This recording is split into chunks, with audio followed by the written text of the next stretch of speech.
Okay. First of all, this is unbelievable. This is really unbelievable to see how many people are here so early, relative, on a Thanksgiving morning. Posting before Chsanya, I have to say, just thinking on my way, driving up, from Elizabeth, what just an amazing thing, what an amazing, a feeling, what it is to be here in the home of Chana and Jeff Cohen, and Jeff and Chana Cohen, and Chana and Jeff. Yeah, it's a tremendous chus. Chana, somebody I knew from 10th grade in Chicago, and through all these years, and to be here in a home of Torah, and to have everybody else here, it's really a very, very big chus, and we appreciate it very much. And thank you for your hospitality. Also, I would just like to say that the Limud Torah should be a chus for two things.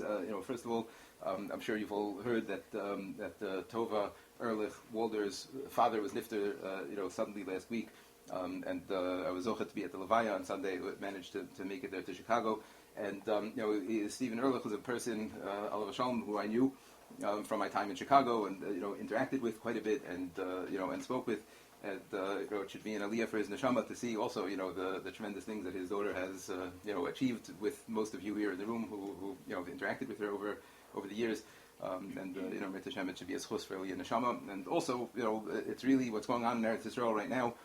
For the first time, Baruch Hashem, in many years, so many years that since we've lived in Israel, the situation has never been like this. With I'm sure you've heard there were sirens, air raid sirens in Yerushalayim for the first time since the Gulf War, which really it seems like a little thing, but it causes a lot of panic and tension and trauma, especially for children and things like this. It's a very intense situation. It's really I've been here the whole time since it began, which I feel very detached from. But it's important that we keep it in our tefillos, and it's amazing hashgacha pratis. But people, everyone's thanking the Iron Dome. The Iron Dome, the Ramon Shalom is the Iron Dome, and every missile that's intercepted and everyone that lands in a field and everything, that's all mushkach with hashgacha pratis, and our tefillos really are necessary. Again, little things we don't realize, the effect that it has on children and families and these types of things, even when there's no violence, that's actually happening. It's a very traumatic, experience, and it's very tense over there, and it's something that's important to keep on our tefillos. It's not dependent on ceasefires and peace treaties and rockets and America and this and that. It's tali on Hashem, and it's tali on on tefillah. From the parsha last week, which we're going to speak about, the Kol Yakov, so then we Ein Yadayim, it's not Eisav, it's Ishmael, but it's the same idea that we are protected from. So, really we should keep it in mind. Okay, I'd like to speak about a topic that has been on my mind a lot. I've been now traveling around America for almost 2 weeks, and this is, we all realize, today is the beginning of the kickoff of the holiday season. I know Yesh Omrim that it's by in the end of October. It's this year there's a hurricane, so things got pushed off. But for sure this is really what kicks everything off. And you can't move anywhere in this country, certainly not through an airport, of which I've been zochet to be through many, and any other place without really being surrounded by the culture that we live in. This is the time of year. This is like the height of the culture, the time of the year that this whole. Everything's really in your face over here in the country, and the truth is, I don't even get the protection of living in Eretz Yisrael because I'm here every year this time of year, and every year I go through this, going through it and seeing it. And I think it's important. It's important just to discuss sometimes and keep perspective about what is this culture that we're living in? What is it all about? This is not an American bashing thing. Don't worry. It's not. I haven't gotten any more fiery since I left. Since you left seminary, but it is a very interesting thing I would like to go through with you. Discussing the culture that we live in, the culture of Edom, right? The culture of Eisav. This is where we are. Western culture is Eisav, and it's. I thought it was very appropriate. Last week was Parshas Toldos. I don't know if any of you have a smile across your face when you hear Parshas Toldos. You learned it with Mrs. Lieberman, and you remember, right? And some of you remember. Yeah, you certainly do. So I wanted to go through some things in Parshas Vayetze, some things in Parshas Toldos, and really really using the Chumash that you all learned through, and the Chazalim and Rashis and these types of things, and really try to get a picture of Eisav, which is really again a picture of Edom.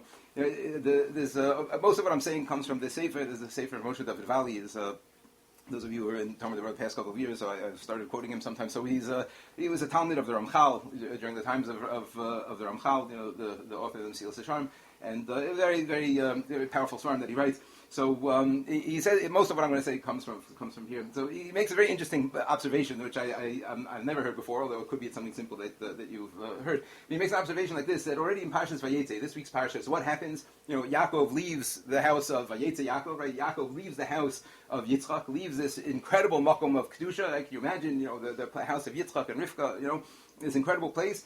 And he goes out on his own, right? And he goes out into Lavan, right? Lavan is like the makor of Tumah. Lavan is we know already from Parshas Chayesara. Lavan is a Russia. Lavan is it's Galus. He's going into Galus. And he makes the following observation, and he says that everything that happens to the avos, right? We heard this idea of Maisa avos simon lebanim, right? What took place in these parshios in Bereshis, all the things that go on in these parshios. This is really it's laying down the groundwork, laying down the template for Klal Yisroel's existence, both as individuals and as Klal Yisroel. And he makes the following observation. He says, think about it. Look at the Galus of Yaakov by Lavan. You ever heard this idea before? It said it started out with hugs and kisses, right? He shows up at Lavan's doorstep. Lavan comes and treats him great, right? He was looking for gold, right? But Lavan welcomes him with open arms. A month he sits with Lavan's house, right? This week's parsha. He sits there for a month, and Lavan's waiting on him hand and foot and giving him everything he needs, everything he wants.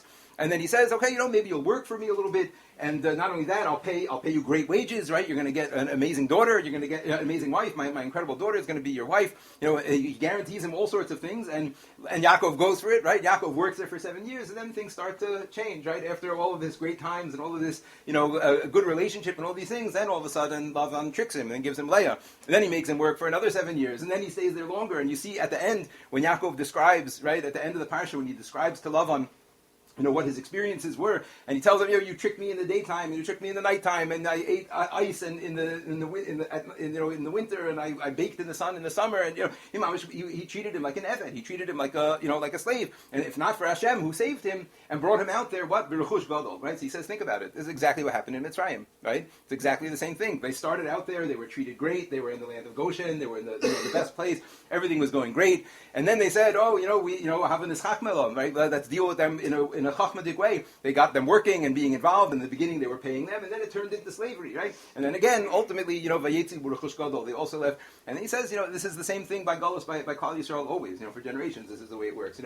We're welcomed into countries. Baruch Hashem, nowadays, it's relative, quiet in our span of 100, 150 years, right? But, well, not even. I'm saying, since the Holocaust.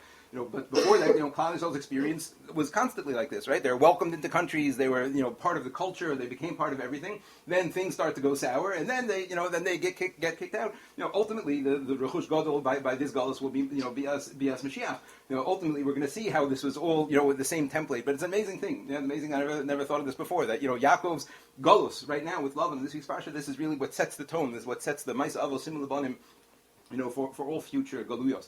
So I wanted to examine, in Parshas Toldos, going back a week, and going through the Parsha, we learn a lot about Eisav from the Psukim and from Chazal. And what I'd like to do is to try to use the Parsha to plane ticket for a bookmark. Yeah.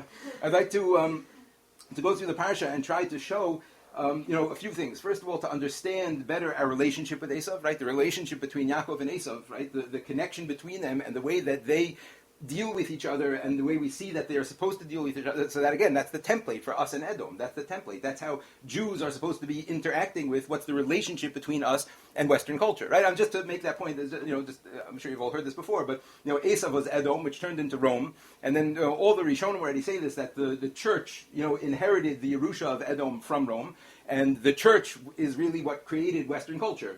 Basically the whole, as opposed to Yishmael, as opposed to Islam, or as opposed to the Far East, it's the church that really took over the the Western world. So our culture, Western culture, is Eisav. It's rooted in Eisav. It's rooted in Edom, and we're going to see. It's not. All right, we'll see a lot about it, about what the interaction is supposed to be, and also what are the midos of Western culture, and how are we supposed to deal with that. So that's what I'd like to to go through over here. Okay.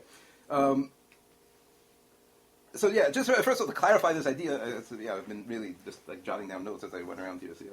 So just to clarify this idea, we know that Yishmael and Edom are two different nations, right? And we see that the midos they're different, right? Yishmael is the whole Islam, the whole Arab world, And we see they're very different from Edom. Even though whatever, they both caused tremendous tzaros to Klal Yisroel over the years, one time one time the other, right? But they're very different tchunot, they're very different midos that are in these two, nations, so to speak, in a greater way. And, Yishmael is its own thing to deal with, right? But that's not the culture that we're living in here. Here, the culture that we have is the culture of Edom. So I want to start with, what the Torah tells us. When the Torah introduces us for the first time, it's to the nevuah of Shem. When Rivka v'Yisroel to abanim b'kirbech, right? She's all upset because the kids are going wild inside of her. So she goes to speak to Hashem, which means, right? She went to Yeshiva Shem ve'Ever to find out, what was she supposed to do. So the pasuk says like this, and you're going to see an amazing insight into the psukim that you probably remember this from Rashi.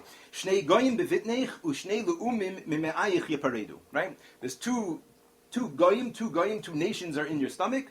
Vishnei le'umim, and two nations, it's hard to know, the different farshim say different things, what the two words mean, right? Mime'ayich yaparedu, right? From your insides, they're going to separate. So what does Rashi say? Anybody remember? Shnei goyim bevitnech? Anybody remember? What does Rashi say? Chazal Darshan don't say goyim, say gayim, right? Gayim. Shnei gayim bevitnech. And who is this referring to? Anybody remember? Yes, excellent. Rabbi Yehuda Nasi, Rebbe, and Antoninus, right? Rebbe was the Nasi of Klal Yisroel, Rebbe was the leader of Klal Yisroel, and Antoninus was the leader of Edom, he was the leader of Rome. And they had a very good relationship, right? They had a very good relationship. Antoninus respected Rebbe and his Torah, and Rebbe entertained Antoninus, right? And they had a good interaction. They had a good interplay with each other. So what we see from here, right? These are the two main nations. These are the two main cultures in the world. Yes, Yishmael exists, right? Yishmael is something, but Yishmael is not Gayim. Yishmael is not referred to in this way. These are the two main cultures. The clash of culture in the world is between Klal Yisroel and Eisav. It's not between Klal Yisroel and Yishmael. We don't compete with Yishmael as far as cultures are concerned. Again, we have terrible tzaros with Yishmael, but it's not the same thing. These are the two nations. These are the two ideologies that are going to be going at it, right? And then he says like this. It's a beautiful diuk in the pasuk that he writes here. A beautiful diuk. He says Chazal Darshan is right on the word goyim. Shnei goyim bevitnech, right? When they're goyim, when they are conducting themselves like Rebbe and Antoninus, right? When you have the relationship of Antoninus respecting Rebbe and respecting the Torah and really subjugating himself to him, right? Accepting being machniya himself. Antoninus was machniya. He held himself lower than Rebbe. And then Rebbe is able to entertain him and have a good. That's when they're going well. That's the way it's supposed to be, right? Shnei goyim bevitnech, shnei gayim. When we're together, when we're interacting in the appropriate way, like we'll see, that's the way it's supposed to be. Ushnei leumim mime'ayich yaparedu. But when they're not in the stage of gayim, when they're leumim, when they're just nations, then mime'ayich yaparedu. That's when they're going to separate, right? It's a beautiful thing, right? He asks the question: why, if we're trying to show how different we are, so why is Chazal darshaning Rebbe and Antoninus? That was the best situation of Klal Yisroel and Edom, and that's exactly what he's saying. This pasuk really explains our entire relationship, the possibilities. We could be the two leaders of the world when we're in the right way, when the two cultures are interfacing appropriately, right? And if not, then there's going to be a separation, and then there's going to be a clash, which is where we find ourselves today, right? And that's a very interesting thing. I'm talking about this, this idea. They say also Chazal they say that the Eisav was the kaved. Eisav was like the liver, right? Eisav was like the liver, like hot and red and dealing with the blood, right? All boiling up. And Yaakov was the lave, right? Ishtam, Yoshiv Olim, Yaakov is like the center, the lave was Yaakov, right? So it's an interesting thing, kaved and the lave are the two organs that work with each other in the body, right? The lave is what pumps the blood through the body, and the kaved, the liver, is what cleans the blood, right? Without the kaved, so the heart would be poisoning the body, right? And without the heart, the kaved is useless. It can't do anything, right? So he said the same idea, just like the kaved and the lave need each other, right? They both are working hand in hand, but again, of course, the lave is the more important of the two, right? The lave is the one that is keeping things going. The kaved is, again, it's subjected to the lave, right? When it's serving the lave. But when that's working in that way, right, when you have that interaction, so that's a healthy body. That's when things are working well. They're necessary. It's not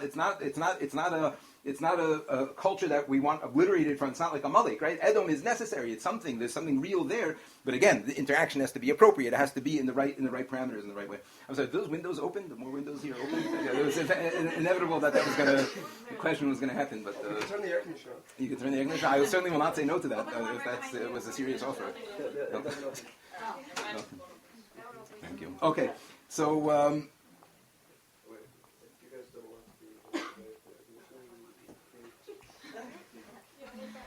Okay, now another thing that we see from these psukim, right? Another thing that we see from the parasha that comes out is that not only are these shnei geim, not only are these two, thank you very much. Not only these two, these are the two main nations, but they're very, very much interconnected. They're very much interconnected, and we see in many psukim, in many ways. I'll go through it with you. Beautiful points that show how interconnected Edom and Klal Yisroel are, how interconnected Eisav and Yakov are. So first of all, the ones that we're all familiar with, it says straight in the pasuk, "La'om yamatz," right? What does that mean? That it's a seesaw, right? When Edom is up, so Klal Yisroel is down, and when Klal Yisroel is up, then Edom is down, right? We also know Kol Yaakov Yadayim Midei Eisav. The Chazal say when our Kol is Kol Yaakov, Ein Yadayim Midei Eisav Sholtos, right?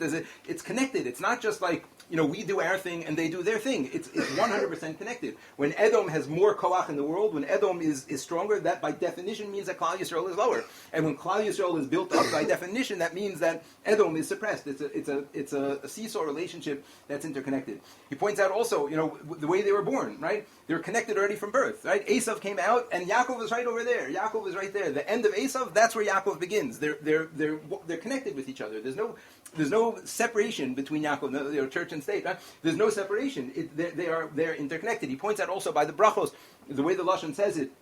First of all, I'll just tell you a beautiful diuk. He says it in the pasuk over here. He says, by the brachos, Yaakov got the brachos, right? He did the whole trick and the whole thing, and then he gave him the bracha. And then the pasuk says that the second Yaakov slipped out of the room, right? Eisav came in right away. The pasuk makes this point. I'll tell you the lashon. Vayehi kasher kila Yitzchak levarech es Yaakov. As soon as he finished to make the bracha, right? Yaakov didn't say another word. Right? It doesn't say he said thank you or anything. It just says the kasher kila Yitzchak levarech es Yaakov. Vayehi ach yatsa Yaakov me'es pnei Yitzchak aviv ve'esav achiv b'metzido. Right? So picture the scene. And Moshe David points out, Yitzchak was blind, right? He was blind. So he's standing there in the room, can't see anything. He just gave a bracha to Yaakov, right? Maybe he was still having kavanah and still something. Yaakov gets up and walks out, and now Eisav comes in and sits down there, and Eisav says to him, Vayas gam hu matamim, Vayomer la'aviv, Yakum avi v'yochol mitzayit b'no. Right? Come eat what I just, prepared for you. So what does Yaakov say? Mi efo hu hatzad tzayid v'yavoli. Funny pasuk. Mi efo. Who, where, right? Who, mi efo, who, where, he, hatzad tzayid v'yavili. Who made me something and brought it to me. What does these words mean? Mi efo, who, hatzad tzayid. So he says an amazing thing. He says an amazing thing. Just pashup pshat. He says, because this is what happened. Yitzchak was blind, right? He just finished giving Yaakov a bracha, and then somebody's talking in front of him. So he said, who are you? And where'd the other guy go? How could you not have seen him? Right? As far as Yitzchak was concerned, he was sitting there in a room with Yaakov. And a second later, Esav's talking, and he didn't see him. So he says, me, who are you? And where'd the other guy go? Efahu. Where's he? How did you not see him if you just came in right now? Right? You hear it? It's a beautiful, you hear the thing? It's beautiful. He says, he couldn't understand what happened over here. What happened? That 1 second was one person, and then you imagine, they do these psychological studies. You ever see this? They have, they have a professor speaking with a student walking outside, and then they have a group of people that walk in between, involved in a discussion about class, and they'll have people walk in between them, carrying something, and they'll switch the student with another student and carry on the conversation, and 80% of the time the people don't realize that they're speaking to another person next to them. Right? They're called change blindness. It's called. There's whole videos about this on YouTube, very interesting stuff. Change blindness. A person doesn't you don't realize when two things just change. They have this whole video of a guy doing magic tricks. But really, what's going on the whole time is that every time the camera pans, his assistant changes clothing in the next frame, and nobody notices that all throughout the thing everything is changing. The background changes, and it's called change blindness. And so this was real blindness. I'm saying Yitzchak was blind, and so all of a sudden this thing happened. Somebody was there, somebody else went. But he points out, but this is the way it works with Yakov and Eisav. It's the same thing. Just like when Eisav came out, Yaakov was holding on to him. Right? Eisav ended. Yaakov's right there. There's no There's no separation. It's right there. It was the same thing with the brachos. The second that Yaakov finished his hashpah from Yitzchak, the second he finished getting the bracha, then Eisav is there to get his part. Right? They're connected. It's not. There's no separation between Yaakov and Eisav. There's no separation. They're very much interconnected. Again, we have to see how it's supposed to be. But the fact is that there's a profound connection that exists that a person has to understand. So that's also he points out a very nice thing. He's in Bedaya Kaladim Psukim in the words. How come sometimes words are missing letters and have extra letters? So he says when the Torah says Shnei Tumim Bevitnech, right? There's two twins. Shnei Tumim Bevitnech. It's Chaser and Aleph, right? Usually a Tu'um is Tuf Aleph Vav Mem. Tu'um is a twin, but the pasuk says we read it Shnei Tumim, and it means twins, but the word Tav Vav Mem is not a twin. So he says because that's Yakov and Eisav, Tom and Maves, right, going in this direction, that direction, without the Aleph. You're either a Tom, you're either Yakov, right, the Shnei Tumim, it's either Yakov and Ish Tom Yoshev Olim, or it's Maves going in the other direction, right, and that's Eisav. They're two sides of the same coin, right? They're connected in this way. Shnei Tumim B'Vitnech. They're two entities that are the flip side of each other, right? But both exist together in that way.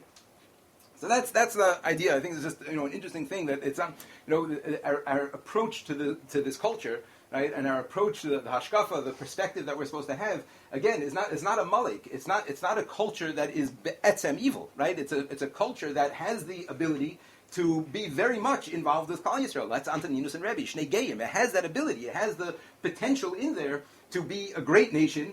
Right? I don't want to say like Klal Yisroel in the sense that it's equal in that way, just like the heart and the kaved. Right? There is a hierarchy, but when the hierarchy is shamur, when it's kept, and the relationship is in its appropriate parameters, right? It's an important part of the world. It's an important part of the functioning. And again, we see that can be with Rebbe and Antoninus. So this is the idea of our interaction with Eisav. Now I want to try to now go through as far as like looking at Eisav, looking at some of his midos, looking at some of the things that he did. And what was behind those actions? Again, some of them that you've heard before, probably from classes and Rashi and other ones that are I think beautiful ideas that he brings out from going through the psukim. I want to examine the midos of Eisav, and again to try to go through this idea of Maisa Avosim and Labanim, and you'll see it's an incredible thing. It's incredibly I think prescient, is that a word? I think you can't import that element of the culture, right? Even if it's okay for them, right? You hear what I'm saying? It could be for Edom that's a fine thing to do, as long as they're playing by whatever rules that they agree by, the Sheva Mitzvos or this or that. But their existence is not about rules and parameters. That's not what it's about, right? And you see that Eisav had no respect for it. He had no respect, and he traded it in. He was not interested in that, right? So his Yerusha was not to get those parameters. Our Yerusha was to get them, but to be able to obviously see the good side, to see the flip side, and see the tremendous gain that a person gets out of it, right? But that idea, the feeling of like looking at the restrictions, looking at what's preventing me from doing what I want to do, that's an Eisav vida. That's an element of the culture of Edom. It's not the total way. It's not the Yaakov perspective on looking at these things. I'll tell you another thing that you find about him. Okay, this is the one that everyone's familiar with, but Kitzayed Befiv, right? That he was a faker. He was a faker. On the outside, we'll see also very nice diukim in the psukim and different things that he points out. On the outside, in a whole lot of ways, he put on a show, right? He put on a show to pretend like he was good, right? So the famous one that we're all familiar with Chazal, that what did he do? Kitzayed Befiv. What did he used to do? He used to tell Yaakov what? Yitzchak, what did he do? Can you take meiser from salt? Can you take meiser from chaff or whatever it is from tevin? These things that was it. But he points out in so many other ways, beautiful places. You see that Eisav, this was his whole essence, his whole way of being. He's compared to the chazir, Eisav, right? Eisav's compared to the chazir, to the pig. Right? What's the chazir? The chazir is the animal with the split hooves that doesn't chew its cud, right? It's the only one that shows on the outside that, look, I'm kosher, look at me, right? And you have to only look on the inside, to see where it's not kosher, to see that, that it doesn't conform. That's Eisav. Eisav is the chazir. Eisav is the one who asks, halacha questions about things that make no sense, just to show how involved he is. But you see also different things he writes. He says that, how old was Eisav when he got married? Says it straight out in the Psukkah. Never pointed. What he say? 40. Excellent. How old was Yitzchak when he got married?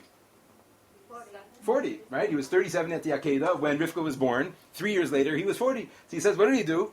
Yeah. Okay. Whatever. Okay. That's a separate question. Yeah. Chazal say he was 40 when he was when he got married. Right. So the same thing. He waited till he was 40 till he got married. I'm saying the first time. Right. The pasuk tell. I never noticed this before. But the pasuk points out straight out. And Eisav was 40 years old and he got married. So he says, what's the pasuk telling us how old he was? To show us again on the outside. This is what he was doing. He was trying to show. Look, I'm like you, Yitzchak. I get married the same age as you. I'm emulating you. Also, he points out what were the names of his wives. These two wives that he married in the beginning. These wicked people. What were their names? Yehudis and Basmas, right? Yehudis and Basmas. So Yehudis, right? It's even though Yehuda was not born yet, but obviously Yud Kei Vav, right? It's the letters of Hashem. Shem Hashem. He says Yehudis. It's like, that's like a nice name, right? And Basmas comes from Besamim, right? Fragrance, right? He says there were two names that on the outside, reflected something good, reflected something positive, something spiritual and fragrant, right? But it's very clear from the Psukim on the inside that they were rotten, right? And they were evil people. Because that was Eisav. That was his whole idea. Right, that was his thing, and he even says an amazing thing. He says, and Eisav specifically looked for women with nice names, right? So that if his father and his mother would say to him, "What are you doing here?" He would have said, "Well, what do you mean? Look at their names. I thought they were nice. I thought they were good people. Look how the hashgacha was that their names should be so good." As he says, interesting. That he says. So he did this. And again, like also at the end of the parsha, we see when he married. He married somebody, al nashav, in addition to, again, just on the outside trying to do something to show, look what I'm doing, look I'm trying, right? When really, there was nothing behind it at all, and on the contrary, on the inside, it was, was still rotten as ever. Even when it comes to Yaakov, right? When it comes after the pasuk, when it says that Yaakov left and Eisav was there, and Yitzchak was terrified, and all these things happened, and he says, and that's why his name is Yaakov, because he tricked me 2 times already, and all these things. And at the end, what does it say? He says, Vayistom Eisav is Yaakov. Vayistom. So he says, what's this? V'loma amar Vayistom, v'loma Vayisna. How come what's Vayistom as opposed to Vayisna? So I'll tell you something amazing that I just realized right now while I'm reading this.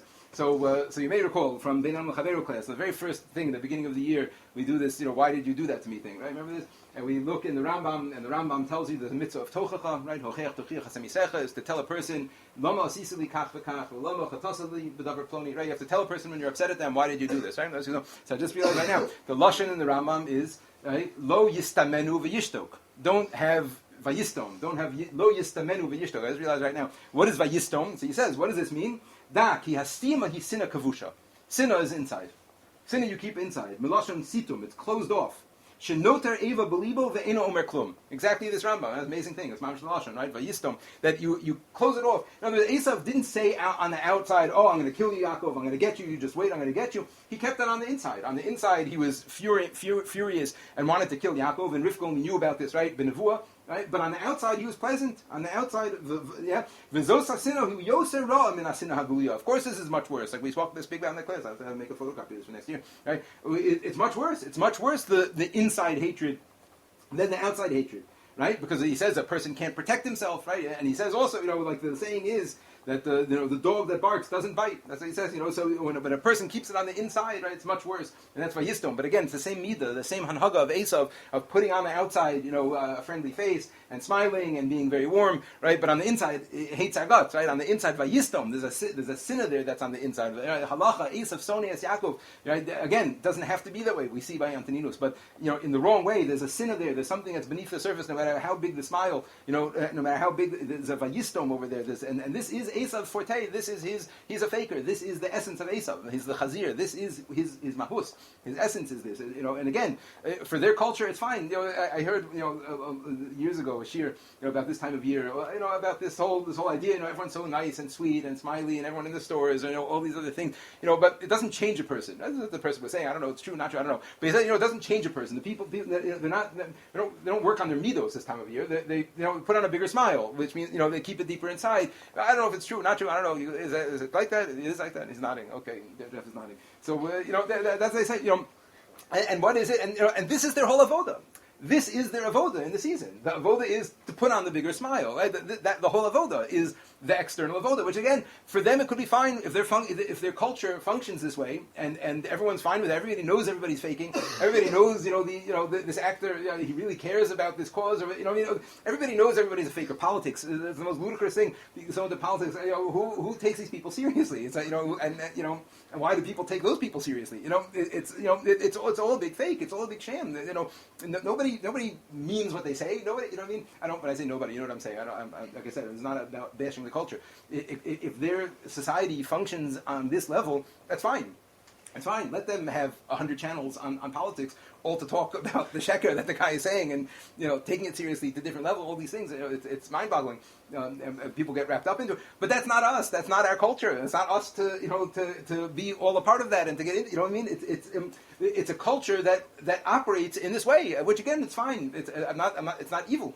But for us it is. That's not our way, right? We're all about the insides. We're all about being real and true and consistent and echad b'peh ve'echad b'leiv tochel b'baro. All of these these things inside like the outside. Right? That's our whole avoda, is to try to make ourselves consistent and not hypocritical. Right? That's our whole avoda.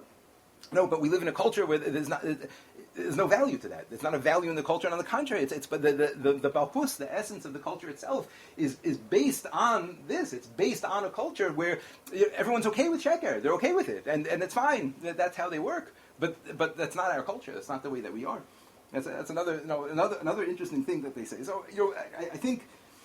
As a perspective, first, to me, it's an amazing thing. As I was going through it, just like I said, from airplane to airplane, learning through these pieces, between last week and this week, it's amazing to me how the Ma'aseh Avosim Labanim, that the nature, the teva of Eisav in all of these ways is so clearly brought out in our culture.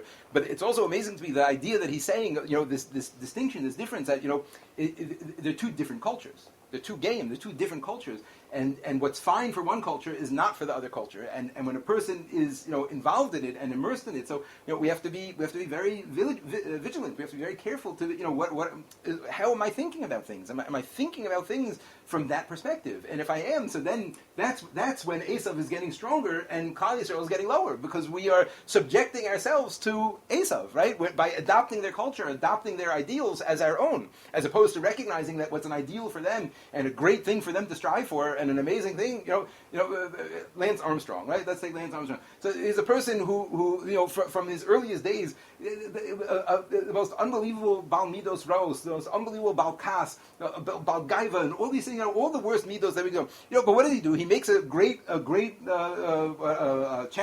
and then everyone forgives him for everything, and everyone's fine with him. So that's fine. That's fine. B'vakasha, you can be that way, and if your culture operates that way, and this is what Taka gets money to those poor people who need it for cancer research. So it's a great thing. It's a great thing. But that's not our culture. That's not the way we do things, and we can't look up to that. We can't. Again, for them, we could say it's fine. But that can't be a role model for me. That can't be the type of thing. Well, look at this. Here's a Bal Midos Rose who could reach the top of his, the top of everything in his world and accomplish so much. Yeah, in Edom he could do that. Of course he could do that, but that's not for us to do. And if I adopt that attitude, I adopt that culture, and I look up to it, and I admire it, and I make it my own. So that's v'la'om l'om yemotz. That's when we're subjugating ourselves to Eisav. What's the way it's supposed to be? So it's an amazing thing. I also never noticed this before, but it says twice in the Torah in last week's parsha. Twice. Once when the nevuah, when Rivka gets the nevuah in the very beginning, right? And also then in the bracha that Yaakov gives that Yitzchak gives to Yaakov, and then also when Yitzchak tells Eisav the bracha that Yaakov got, right? It says V'rav Ya'avod Tza'ir. That's what it says. V'rav Ya'avod Tza'ir. The greater one will work for the younger one, and the Ve'esachicha Ta'avod, right? You will serve your brother, right? This is what the V'rav Eisav Ya'avod Tza'ir. Eisav will subjugate, will work towards Yaakov. That's the V'rav Ya'avod Tza'ir. So first of all, he points out something that's also an amazing thing I never thought of, is that Ve'esachicha Ta'avod, right? You will work. What is another word for Ta'avod? What does it mean other than work for? What's avodah zarah?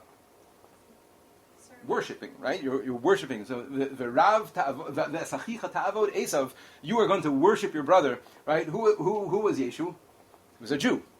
It's unbelievable, right? That's Imam Shi says that's the nevuah. The Rav Sachicha Ta'avod. Your culture will worship a Jew, as he says in Gashmi and in Ruchni. It says you heard such a thing before? I think that's wild. No, that's what he says. But it's true. It's true, right? As they say, he was a Jewish carpenter. Isn't that what they say? The Sachicha Tavo. And you see it, mamish. It's the emes, right? Their culture, and this is. I'm saying the bracha obviously hundreds of years, thousands of years before. But that the teva of their culture, right, is supposed to be one of working towards ruchnius, and Klal Yisroel, our job is to bring the ruchnius in the world, and their job is to be working with us to bring the ruchnius out. That's the kavod and the heart, the same thing, right? The heart and the liver. He said, V'rav Ya'avod Tza'ir is an interesting thing, right? When it came to Eisav and Yaakov, right? So who was the Rav and who was the Tza'ir? The one that was further out was the Rav, and the one that was further in the Rechem, right? Yaakov was the Tza'ir, right? So think, the human body, V'rav Ya'avod Tza'ir, right? The liver, it's bigger. He points us out, the liver is always bigger than the heart, and every animal, as he says, every animal, the liver is always bigger than the heart, and the heart is always more pnimi, it's always deeper we're in. And as he says, that's the idea that Eisav and Yaakov, the relationship is one of working together in that way, working together. Shnei Geim, they could be the two dominant cultures of the planet, but it has to be in that way, like Antoninus and Rebbe. It has to be in that way of Rav Yavot Tzayir. That has to be the idea that that culture is also working to bring out Ruchnius. And again, they could do it by their own rules. They should have mitzvos, right? But they can abide by whatever hashkafos they have, right? That's their prerogative. But it's not ours. It's not our hashkafa. It's not our way. And we have to realize that when we're using the culture, right? When we're using our culture in order to do more avodas Hashem, in order to build ourselves up, right? People using Facebook and these types of things to reach people all around the world, and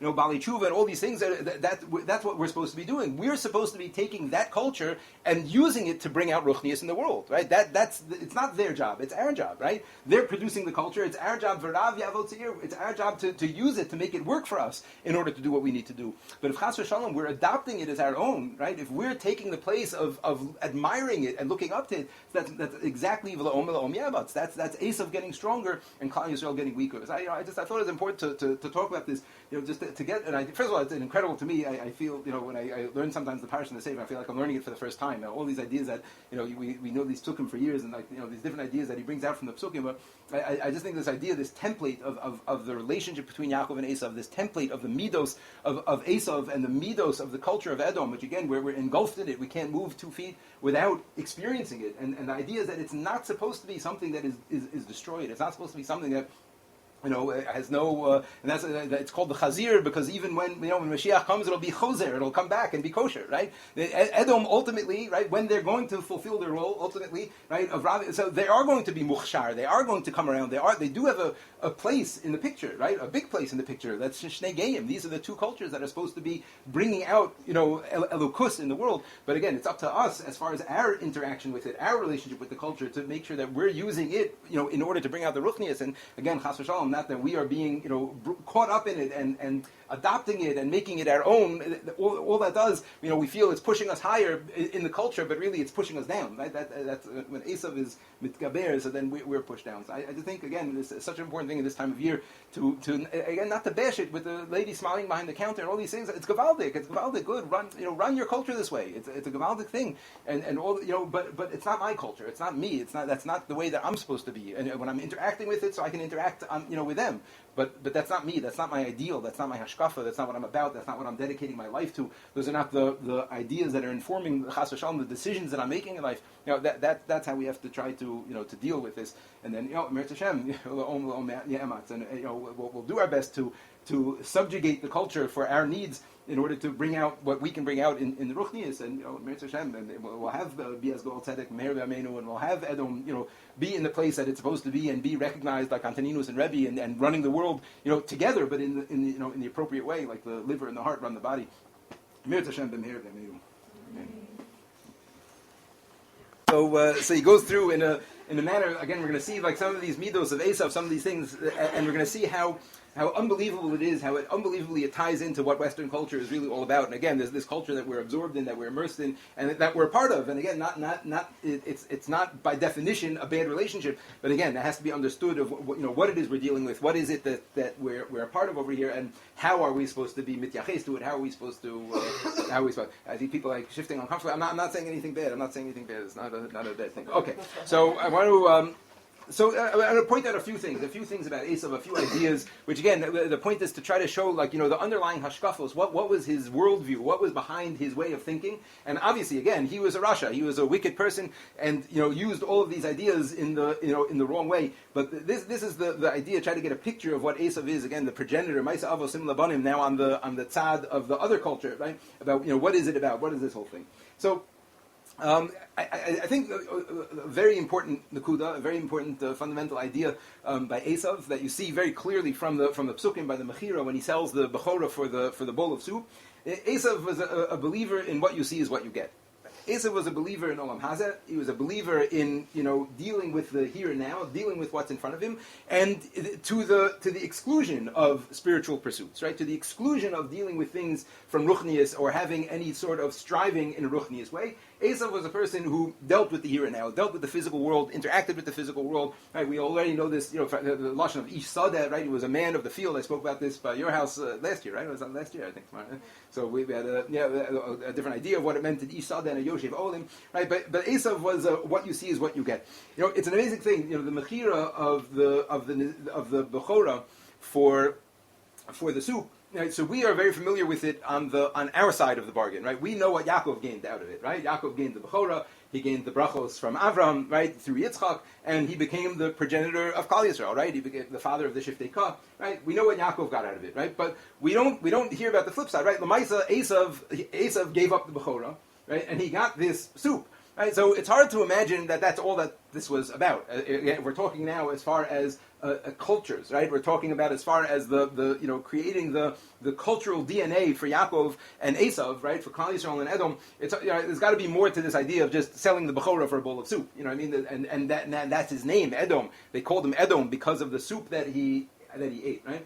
So I want to tell you, it's a beautiful thing what he explains over here. You have to bear with me for a little bit of gematria. It's a very, a slight gematria, but it's a beautiful idea, and it's an idea that I've heard in other svarim. Victor Neventhal writes about this in a different context. So I was excited when I saw a Kadmon, a much earlier source, who writes about this, and he says the following thing. He says this mechira was an epic event in the history of the world. An epic event in the history of the world. This was a world-changing event when Eisav sold the Bechora, and not just because Yaakov got the Bechora and got the Avoda and that. On the flip side also, he said, what was Eisav doing here? So he says the following idea. It's very beautiful. He says like this. When he says the pasuk, I looked at the page here 1 second. When he says the pasuk, right, it says Halitenina min ha'adom hazeh. Pour it onto me, right? Pour onto me min ha'adom from this red stuff. So it's obviously some strange words over here. This is one of the things Moshe the Valley always points out, that there's no such thing as like one of those weird psukim with those funny words that like, what is it really going on here? Like, you read the art scroll, and like I said before, who is the one who, so he deals with this all the time, and he like, makes points about these things. So he says like this, halitenina, pour it on, right? Give me, it's like Chazal make this point, that he was asking for a huge amount, and he says, what did he need that for? What did he need to be poured it on for? So eat your soup, what do you have to use this expression? And he says also that the words adom are both written chaser. Again, like he always points this out, they're both missing the vav. Right, so it says Adam is Adam. He says the gematria of Adam, those two words again without the vav is melech. Right? It comes out of the word of melech. So he says what he was asking for is like this. And again, I'm telling you, I saw this idea. Rav Neventhal writes this. I'll tell you in a second. He says that what he was saying for is, I want to trade in anything I've earned here in Olam Hazeh, all the kibbud avim, all the mitzvahs I've done, however fake they were, but of course they're worth something. Halitenina min hamalchus. Give me kingship instead. Give me rulership instead of I want to trade in all of my schusim. I want to trade in all of my mitzvahs, any good thing that I've done, I want to trade it in. And how do we know that this worked? How do we know? So we know it from Chazal, and we know it until today. We know it from Chazal where? Where? Vayira Moshe, right? Moshe Rabbeinu was afraid of afraid of Og. He was afraid of Og, right? Why was he afraid of Og? Because Og did one mitzvah, right? Og did one mitzvah. What was his one mitzvah? He told Avram that Lot was captured, right? And what did he get for that one mitzvah? I'm sorry? He saved earlier from the Malbul, but for that one mitzvah, Moshe Rabbeinu was afraid that the whole Malchus of Og, the whole kingship of Og, right, that was lasted now hundreds and hundreds of years, right, all the time from Avram Avinu until through the Shibud in Mitzrayim, through all these things, right, Og was still a king, right, all from that one mitzvah. All from that one mitzvah. So Rav Neventhal points this out. He says Eisav, right? Eisav, who had this mitzvah of kibbud avim, was a much greater mitzvah than the mitzvah of Og, right? It was a much greater level. He said, till this day, Edom rules the world because of Eisav's kibbud avim. That's what he says. Until today, he says, Edom, and then the Rome, and then the church, and then Western culture, which is the dominant culture of the world.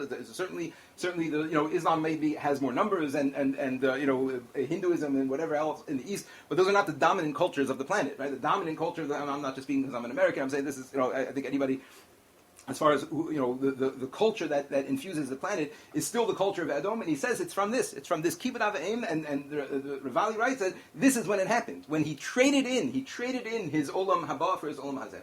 And that's Eisav. What you see is what you get. If it's right here and it's now and it's it's something that it's tangible and I could deal with it, so I'll take that. I'm not interested. I'm not interested in bigger things. I'm not interested in greater things. I'm not interested in spiritual things. Right? And if you think about it, think about the difference between Edom, again, the idea of the church and Western culture, and Yishmael, right, and Islam. Islam is a thoroughly spiritual religion, right? Even if we feel all different things and they're hypocrites and this and that, but L'maisa, there's no question about it that it is an extremely spiritual religion, right? Some of the Svarim, right? It tries to outdo Klal Yisroel with spirituality, right? We daven 3 times a day, they daven 5 times a day. We do a bris at 8 days, they do a bris at 13 days, right?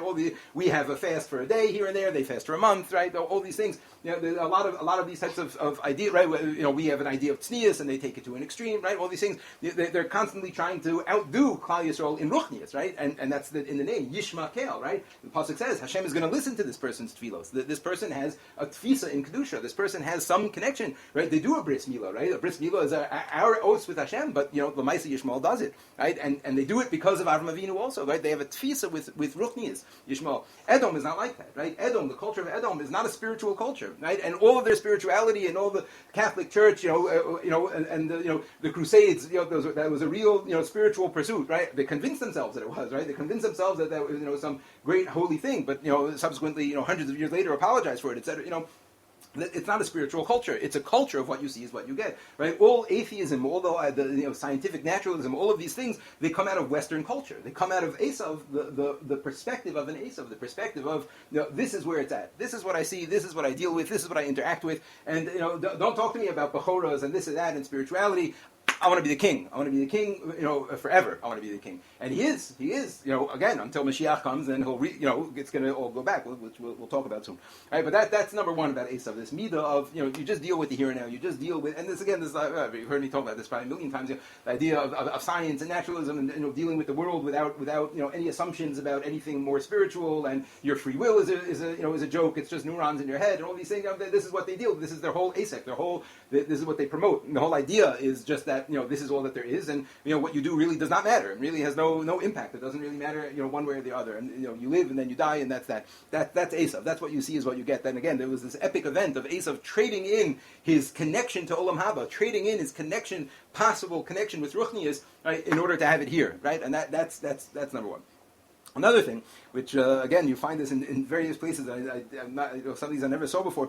He didn't believe in work. Didn't believe in hard work. Right? He didn't believe in having to put in effort and put in toil. Where do you see this? You see it all over the place. First of all, he points out like this: his name, Eisav. Right? He says it's from the lashon of asui. He was finished. He was a finished product. Right? He was born with hair. He was born right. He was a finished product. Asui. They saw him. They said, "Oh, this guy's done." That was his essence. That was his nature. It's not about work. It's not about putting in things in order to make something. It's about having it done for you, right? Microwave ruchnias. That's what it's about. Just doing it as fast as possible. Just getting it done, right? That's asui. He was done already. It's a beautiful line. Never heard that. You ever heard that? Never heard that before. Yeah, asui. He came out fully formed. He came out made in that way. There was no work to be done. You see also that he makes this point. When it comes to getting the brachos, right? If you think about it, what was he thinking? Think about it. What was he thinking? Eisav, he had an appreciation, right, of what the spirituality was. He grew up with Yitzchak. He grew up with the man that was brought up as a carbon. On Akedas Yitzchak with his entire heart, so much so that in Shemayim it's considered as if he was shechted, and it's considered as if his ashes are up there. This is the man he grew up with, right? He obviously had an understanding of what Ruchnius was. He had an understanding of the concept of something being spiritual. What was he thinking about getting the brachos? Think about what was he thinking? His father went through the Akedah in order to get to inherit the bracha of Avram Avinu, right? And his brother was sitting all day and learning and osek and avodas Hashem and all this. What was he thinking? He writes this lashon here. 1 second. He says like this. He says v'shota haya Eisav. He was a fool. Shechoshav litol as habrachos ha'ikrios b'li shum avoda l'shamayim. What was he? He thought he would be able to inherit Avram Avinu's Yerusha. Avram Avinu was Moser Nefesh and a Baal Chesed and helping these people when he was out murdering. And then Yitzchak, who was the Baal Akela, all these things. What was he thinking? He says it was ridiculous, but that was his perspective. Why should I have to work for it? Why should I have to work? B'li shum avoda l'shamayim. I'll do what I want and I'll still get that Yerusha, right? The Google mentality. No, I don't have to work hard. I'll get in some IPO or something and I'll make it rich one day, right? How could he? What was he thinking? How could he have had a thought that he would be the continuation of that line when he's just going out and doing averos. However much he was a faker, right? You will see in a second. He faked out Yitzchak just fine. But what was he thinking on the inside? How could he have really thought that he was going to be the leader of Klal Yisroel? Right? Even again, Yishmael was Moser Nefesh. Yishmael did tshuva at the end. Yishmael has the bris milah. He has a kesher. Yishmael keeps what they their connection to the ruchni is. But what was he thinking?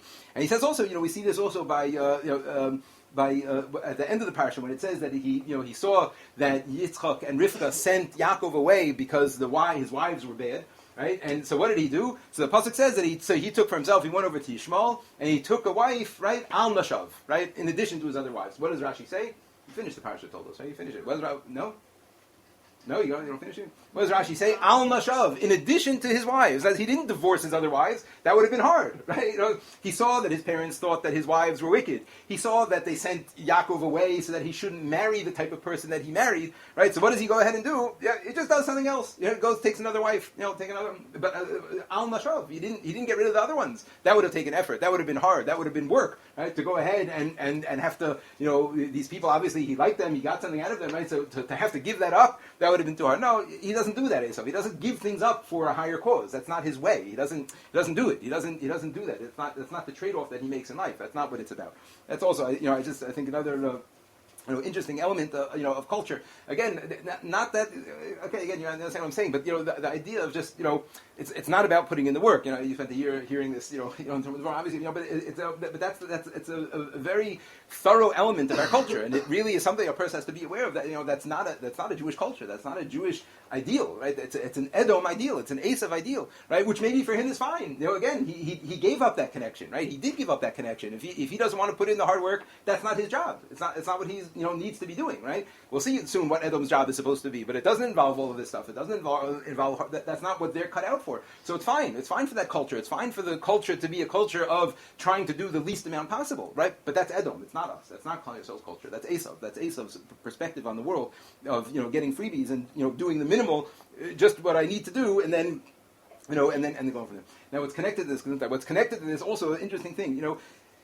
What was the reason that Eisav gave up the Bechorah, right? What happened? Rashi says something went through Esav's mind, which he says, was obviously hashgacha pratis, that Hashem, brought these thoughts up in a person's head at that time. Was for a reason. It was to set him up in order to sell the Bechorah, right? What was the thought that went through his mind? What does it say? Rashi says he thought about kama azharos umisos, right? There's all these rules. There's all these rules when it comes to the Bechorah. Now, think about it for a second, right? Now, it's true that people have that perspective, about Judaism and Torah. It's all these rules, but that's an Eisav perspective. That's the whole point. That's an Eisav perspective. Think about the Bechorah, right? To be the Kohen Gadol in the Beis Hamikdash, to go lifnai v'lifnim, to commune with Hashem one on one. That's what we're talking about. That was the avoda of the Bechorah. And what did he focus on? The parameters in it. The what I can't do, because look, if I do this, I'm going to die. What do you mean if you do this, you're going to die? But look what you can get out of it. Look what you can gain. Look how much. Look how you can go lifnai v'lifnim on Yom Kippur. You could do the avodah in the Beis Hamikdash. You reach the highest possible levels of spirituality that a human being can achieve while still, in a physical goof over here. That's what's available to you. But he doesn't see it that way. What does he see? He sees the restrictions, the parameters, and but I can't do that. So it doesn't matter that I have all this. He wants hefkeros. That's what he wants. Hefkeros. He doesn't want rules. He doesn't want to be bound by things. He doesn't. It doesn't matter. It doesn't matter what I could get. It doesn't matter. Again, like tied into the hard work. It doesn't matter what the possible upside is. Don't tell me what to do. If I could do it without having rules, so then I'd be happy to do it. Without don't do this and don't do that. But that I can't deal with. I don't want that. I don't want those. I don't want to be confined in that way. I don't want to have. I want to do what I want to do. Right? I want to do what I want to do. That was again. That was Esav's perspective. The other side of it's what's valuable to him is what's right here, what's right now, what he wants to do. And each sada, it's all open in front of him. Right? He doesn't want the olim. He doesn't want the parameters. That's not Eisav. That's not what they're. And again, it's for Eisav. It's not necessarily a bad thing. Again, they have to be nice. You can't be killing people. You can't be doing all those things. But Antoninus, he wasn't a tzaddik. Antoninus, he was a good Baal Eisav. He was a good Edom. He was a good person. What he's supposed to be doing, and it's again for them, half hefkerus. It's okay. It's okay. Somebody has told me something. Whatever. Things I don't like about coming years. I hear all sorts of things that go on that are upset. I'm going to pause this for a second.